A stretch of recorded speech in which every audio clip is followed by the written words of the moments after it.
પાદરામાં ભાજપ પરિવાર દ્વારા ભારતીય જનતા પાર્ટીના 46મા સ્થાપના દિવસ નિમિત્તે સક્રિય સદસ્ય સંમેલન યોજવામાં આવ્યું હતું।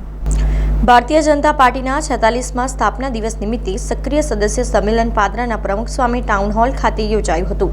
પાદરા વિધાનસભા બેઠક પર ભાજપ પરિવાર દ્વારા આયોજિત આ કાર્યક્રમમાં મોટી સંખ્યામાં હોદ્દેદારો અને કાર્યકરો ઉપસ્થિત રહ્યા હતા, જેમાં પૂર્વ ડેપ્યુટી મેયર જીવરાજ ચૌહાણ, ધારાસભ્ય ચૈતન્યસિંહ ઝાલા, તાલુકા અને શહેર ભાજપ પ્રમુખો સાથે ભારતીય જનતા પાર્ટીના તમામ હોદ્દેદારો અને નગરપાલિકાના પ્રમુખ સહિત તમામ સદસ્યો ઉપસ્થિત રહ્યા હતા। આ સંમેલનમાં વક્તાઓએ જનસંઘથી લઈને આજ સુધીની ભાજપની વિકાસ યાત્રાની વિસ્તૃત માહિતી આપી હતી। આ સાથે જ આગામી ચલો ગાંવ કી ઓર અભિયાન, સ્વચ્છતા અભિયાન અને ડોક્ટર બાબા સાહેબ આંબેડકર જન્મ જયંતિ નિમિત્તે યોજાનારા કાર્યક્રમો અંગે વિસ્તૃત ચર્ચા કરવામાં આવી હતી, જ્યાં તમામ મહાનુભાવો દ્વારા કાર્યક્રમલક્ષી ઉદ્બોધન કરવામાં આવ્યું હતું। સમગ્ર દેશમાં ભારતીય જનતા પાર્ટીની 46 વર્ષની યાત્રા જનસંઘથી ભાજપ સુધી અને નરેન્દ્ર મોદીજીના નેતૃત્વમાં મજબૂત દ્રઢ ઇરાદાવાળી એનડીએની સરકાર ત્રીજી વાર સરકાર બની છે।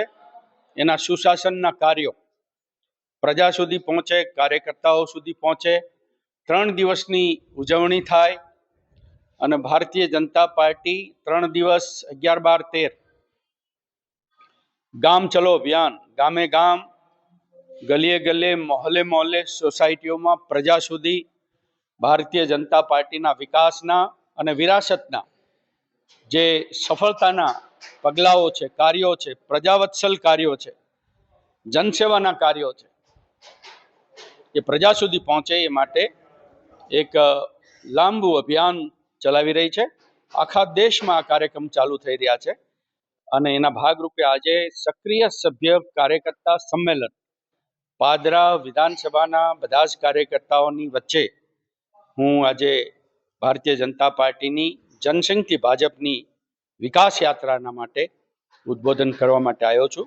સમાચારોના સતત અપડેટ માટે TNN ન્યૂઝને YouTube પર સબસ્ક્રાઇબ કરી બેલ આઇકોન પ્રેસ કરો અને અમારી સાથે જોડાયેલા રહો Facebook, Instagram અને Twitter ઉપર।